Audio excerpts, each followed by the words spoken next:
नगरपंचायत आणि नगरपरिषदेच्या रणधुमाळीला सुरुवात झालेली आहे आणि काल अर्ज भरण्याचा शेवटचा दिवस होता. मोठ्या संख्येने आता उमेदवार जे आहेत त्यांनी अर्ज भरलेला आहे. मात्र यात जर विशेष बघितलं तर अहिल्यानगरच्या शेवगाव तालुक्यामध्ये भाजपचे प्रदेश सरचिटणीस अरुण मुंडे यांच्या पत्नीनं नगराध्यक्षपदासाठी शिवसेना शिंदे गटाकडनं उमेदवारी अर्ज भरलेला आहे. थेट त्यांच्याशी बोलणार आहोत. भाजपमध्ये एवढे वर्ष काम केलंय, पण आता पत्नीची जी उमेदवारी आहे नगराध्यक्षपदासाठीची ती शिवसेना शिंदे गटातून का? सगळ्यात दुर्दैव मला असं वाटतं की मी भारतीय जनता पार्टीचा महाराष्ट्र सचिव आहे, याआधी जिल्हाध्यक्ष होतो भाजपचा, आणि माझ्यासारख्याला उमेदवारी भेटत नाही. हे खरं महाराष्ट्रातल्या भारतीय जनता पार्टीने आम जनतेने विचारात घेतलं पाहिजे की भाजप कोणत्या दिशेला चालली. आणि अशी जर परिस्थिती असेल तर आमचं भविष्य ह्या भाजपमध्ये काही राहिलं नाही. वरिष्ठ लोकांना आम्ही काही बोलायला गेलो तर लोकप्रतिनिधीशिवाय ऐकायचं नाही, अशी जर यांची भूमिका असेल आणि लोकप्रतिनिधी काही वागत असेल खाली आणि भारतीय जनता पार्टीचे निष्ठावान कार्यकर्ते संपित असेल, याला दखल घ्यायला कोणी राहिलं नाही असं ह्या भारतीयमध्ये दिसतंय.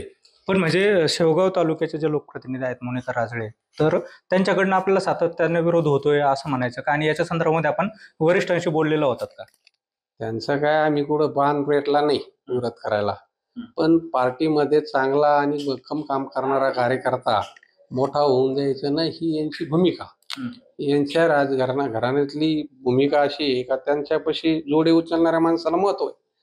आम्ही प्रामाणिक काम करणारे पार्टीला वाढवण्याच्या भूमिका आम्ही केल्या, पण दुर्दैव भारतीय जनता पार्टीवर बसलेल्या नेतृत्वाला हे काही घेणं देणं राहिलेलं नाही, अशीच परिस्थिती दिसती. पण मग आता येत्या काळामध्ये आपण शिवसेनेचा प्रचार करणार आहात का आपल्या पक्षाचा करणार आहात? मी शिवसेनेचाच प्रचार करणार आहे. आणि आपल्या पक्षाचा प्रचार करायला दिलंय काय त्यांनी ते तर पहा ना, काय उमेदवार दिले. आणि मी तर भारतीय जनता पार्टीच्या महाराष्ट्राच्या नेत्यांना विनंती करीन की ठीक आहे, अरुण मुंडेला तुम्ही काटलं, त्याला तिकीट त्याच्या मंडळीला दिलं नाही, पण ज्याला दिलं त्याचा तरी तपास करा, नेमका कोणाला दिले. एवढा अट्टास करून असा कोणता बलवान उमेदवार दिला हे बी तपासलं पाहिजे. आपण आता एवढे वर्ष जे भाजपचं काम केलं होतं, आता शिवसेनेकडून काम करतात, काही अडचणी येईल ज्या वेळेला प्रचार करताल त्यावेळेला? नाही, अडचणी काहीच येणार नाही आता. कारण की आम्ही जेवढं काम केलंय ते लोकांमध्ये राहून केले, प्रत्येक घरात राहून केलेले, त्याच्यामुळं जनता बरोबर आमच्या साथ देईल. आपले प्रचाराचे मुद्दे नेमके कसे असतील किंवा भविष्यातले कसे वाटचाल असेल? सगळ्यात महत्वाचं शेवगावच्या पाण्यावर आमचं लक्ष राहील. पाणी महिलांना खूप त्रासदायक आहे, त्याच्यावर आम्ही काम करू.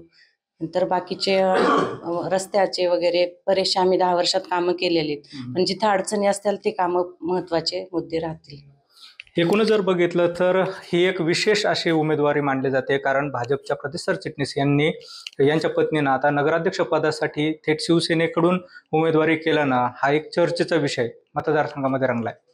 कॅमेरा पर्सन प्रसाद सह सुनील भोंगळे, एबीपी माझा, शेवगाव, अहिल्यानगर. एबीपी माझा, उघडा डोळे बघा नीट.